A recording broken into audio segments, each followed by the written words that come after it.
Super star Rajinikanth தற்போது ஜெய்பீம் இயக்குனர் ஞானவேல் ராஜா இயக்கி வரும் வேட்டையன் என்கிற படத்தில் நடித்து வருகிறார். போலீஸ் அதிகாரியாக இந்த படத்தில் ரஜினிகாந்த் நடித்து வருகிறார். என்கவுண்டருக்கு எதிராக போராடிய காவல்துறை அதிகாரியின் உண்மை கதையை மையமாக வைத்து இந்த படம் உருவாகி உள்ளது. இந்த படத்தில் நடிகர் ரஜினிகாந்துக்கு ஜோடியாக மலையாள நடிகை மஞ்சு வாரியர் நடிக்கிறார். மேலும் அமிதாப் பச்சன் ரஜினிகாந்தின் மேல் அதிகாரியாக நடிக்கிறார். இவர்களை தவிர ஃபஹத் ஃபாசில், ராணா டகுபதி, ரித்திகா சிங், துஷாரா விஜயன் உள்ளிட்ட பலர் முக்கிய வேடத்தில் நடிக்கின்றனர்.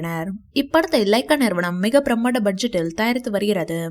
ஜெயிலர் படத்தை தொடர்ந்து ரஜினிகாந்த் நடிக்கும் இந்த படத்திற்கும் அனிருத் இசையமைக்கிறார். மேலும் சமீபத்தில் இந்த படம் குறித்து வெளியான தகவலில் இந்த படத்தில் ரஜினிகாந்துக்கு பிரம்மாண்ட இன்ட்ரோ பாடல் ஒன்று உள்ளதாகவும் இதில் ரஜினிகாந்துடன் இணைந்து அனிருத்தும் டான்ஸ் ஆட உள்ளதாகவும் தெரிவிக்கப்பட்டிருந்தது. இறுதி கட்டத்தை எட்டியுள்ள இப்படத்தின் படப்பிடிப்பை தற்போது படக்குழுவினர் மும்பையில் நடத்தி வருகின்றனர். ஏற்கனவே கடந்த ஆண்டு மும்பையில் இப்படத்தின் படப்பிடிப்பு எடுக்கப்பட்ட போது அமிதாப் பச்சனுடன் இணைந்து ரஜினிகாந்த் எடுத்துக்கொண்ட சில புகைப்படங்கள் சமூக வலைதளங்களில் வைரலாகின. இதைத் தொடர்ந்து தற்போது நடந்து வரும் படப்பிடிப்பில் ரஜினிகாந்த் மற்றும் அமிதாப் பச்சன் இருவருமே மிகவும் ஸ்டைலிஷான தோற்றத்தில் கோட் சூட் அணிந்து நடிக்கிறார்கள். கண்ணை கவரும் விதத்தில் உள்ள இந்த போட்டோஸ் தற்போது சமூக வலைதளத்தில் வைரலாகி வருகிறது. இந்த வீடியோ பிடிச்சிருந்தா லைக் பண்ணுங்க, ஷேர் பண்ணுங்க. மேலும் ரஜினி சார் பற்றிய தகவல்களுக்கு எங்க சேனலை சப்ஸ்கிரைப் பண்ணுங்க.